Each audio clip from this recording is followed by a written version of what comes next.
back to my channel. So today I'm going to be talking about the brand new super hyped Jaclyn Hill and Morphe palette that they collaborated together in. And let's talk about the packaging first. This is super cute. Jaclyn did mention that she was given full creative control, which I think is awesome. Morphe palettes originally are like all black, you know, super plain, and in my point of opinion kind of like cheap and kind of like there was no really thought into it. But that's okay because it's the inside of the package that counts. So anyways, this palette is pretty much like all white, which I think is really cute. I love that her name is very like what's the term, like reflective, I guess. And then in the back she does have 4 super cute pictures. And this is back when Jaclyn had red hair. Of course she has dark hair, not sure if it's like black or dark brown, but anyways it's dark. And on the back it says, creating this palette has truly been a dream come true for me. Morphe gave me full creative control and allowed me to customize my dream palette for everyone to enjoy. Every shade was customized by me, and I really hope you guys love it as much as I do. I wanted a range of neutrals and pops of colors to accommodate all skin tones.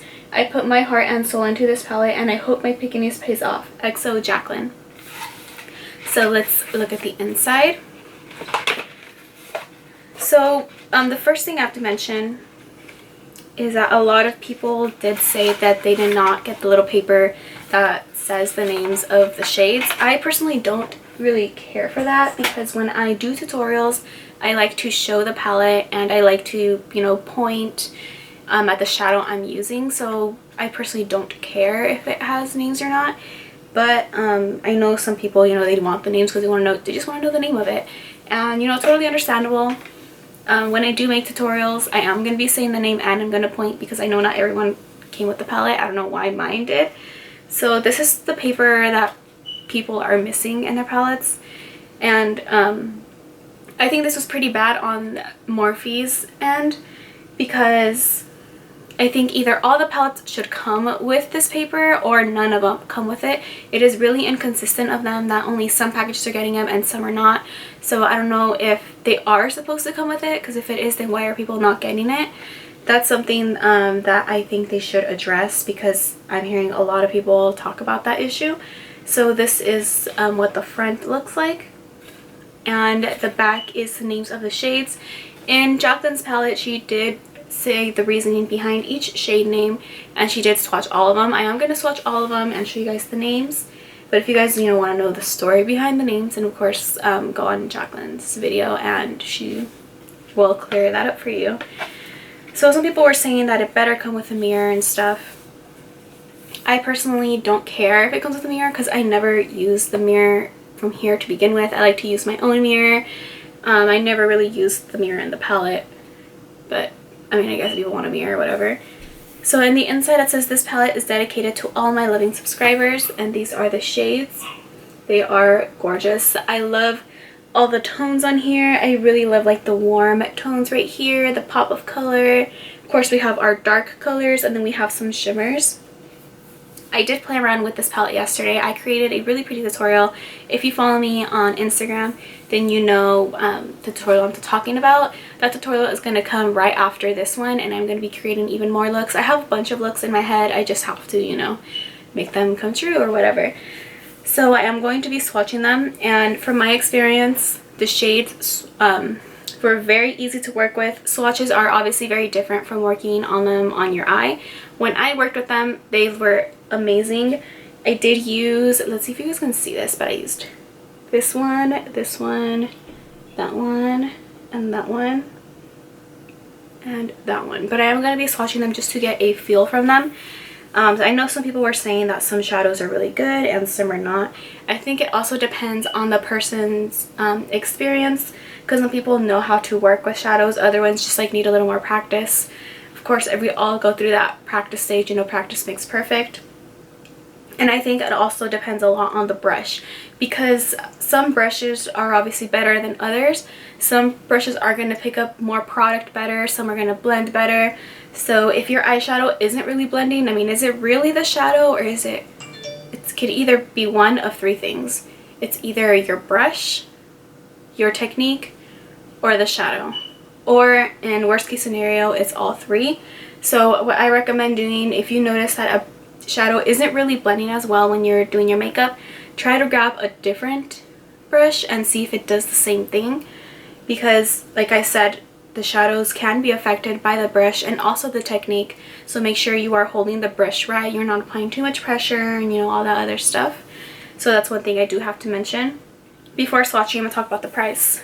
I believe this palette was it $36 or $38, one of those. I'll double check and I'll write it down here.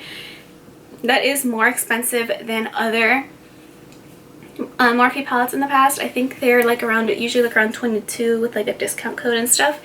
But keep in mind, these shadows are each pressed individually, so they're all made differently. I know that each individual shadow was sent to Jaclyn and she had to either approve it or disapprove it. And of course, if it was disapproved, it had to be remade, reformulated, and all that stuff, repressed. So each shade is made differently. They're all pressed differently, so they're going to be a little different. And of course, they are pressed to its full ability in order to provide the best pigmentation and blendability.